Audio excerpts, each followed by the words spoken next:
In the studio now with us, Andrew Bridgen. Andrew's Conservative MP for North West Leicestershire. Andrew, you know, there'll be so many people. You saw it in one of the reports that we did there. There'll be people who get in touch with us on social media and they will be saying, look, we've had enough. We've had enough of this. No more parties, no more Partygate. Let's move on, concentrate on something else. But, you know, you were there. You were in the House yesterday. You were at that 1922 committee meeting last night, which Boris Johnson addressed.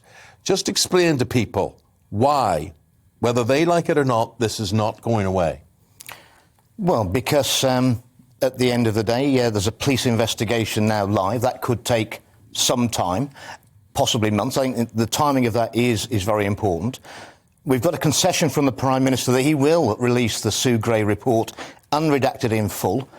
All we've seen is 12 pages of filleted report, but that was actually damning enough. Serious misjudgments and leadership across Number 10 and the Cabinet Office, widening the blame, never mentioning the Prime Minister, but ultimately he sets the culture in Number 10 and the government.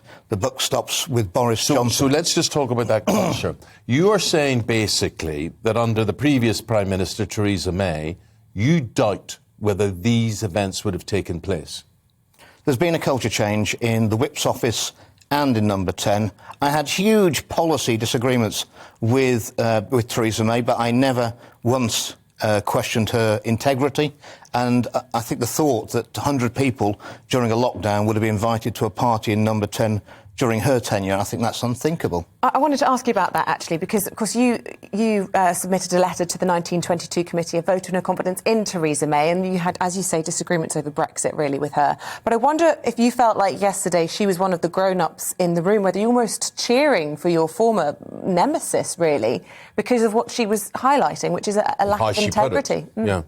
Well, it takes great courage to challenge a sitting Prime Minister at the dispatch box from your own side. And what you're seeing is very senior Conservatives doing that in the chamber. It was an uncomfortable statement for the Prime Minister to respond to. Then he had a crucial meeting with the 1922 committee.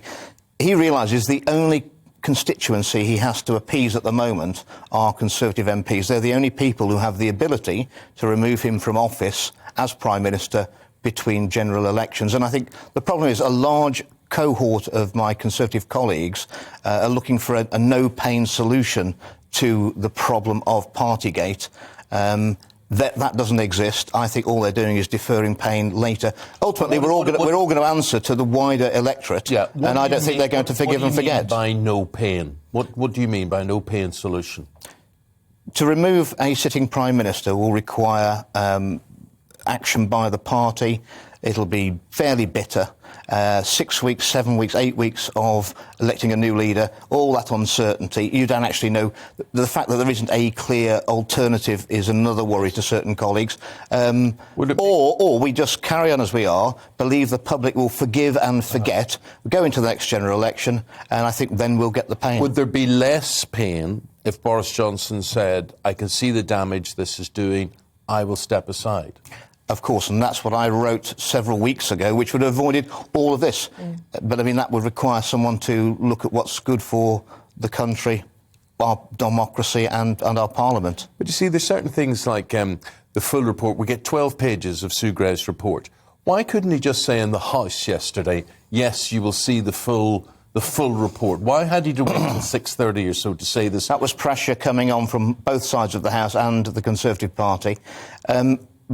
Ultimately, I think if we'd seen the unfilleted report, the unredacted report of Sue Gray, I think that's probably career-ending with 300 photographs. Can you imagine who's probably in most of the photographs that were taken at those events at Number 10? The fact that it's going to now come out after the police investigation at some time in the future, that means this issue is not going to go away. It's going to be all raked up again. And, of course, you've got Mr Cummings in the background, constantly dripping in more information. He claims he's got more to come. If there's a rearrangement of staff at Number 10, you've got potentially 30, 40, 50 more disgruntled former employees who may well be a source of more information. I don't think this is going to stop. I think it's going to be constantly dripping out information. It's paralysing the Prime Minister's ability to function. He had to cancel a phone call yesterday with Mr Putin, and it's it's paralysing the government's ability. And the only way of drawing a line under this is for the Prime Minister to take responsibility and do the right thing for the country.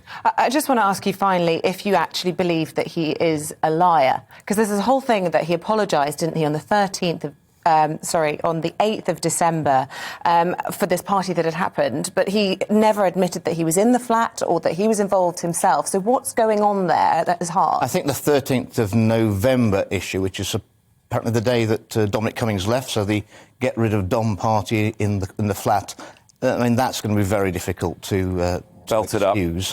And we haven't really heard any details. What did he apologise for? If he refused to comment whether he was at that I've had that before. So what was he apologising for? We can't prove beyond reasonable doubt until we've seen all the evidence, but it is clear that the Prime Minister's recollections and statements he's made in the chamber are incompatible with the truth. There you go. Okay. Good job you didn't say that in the House. We'd have to throw you out, wouldn't we? We'll have to say goodbye to you anyway, Andrew Bridgen. Thank you very much indeed. And we should say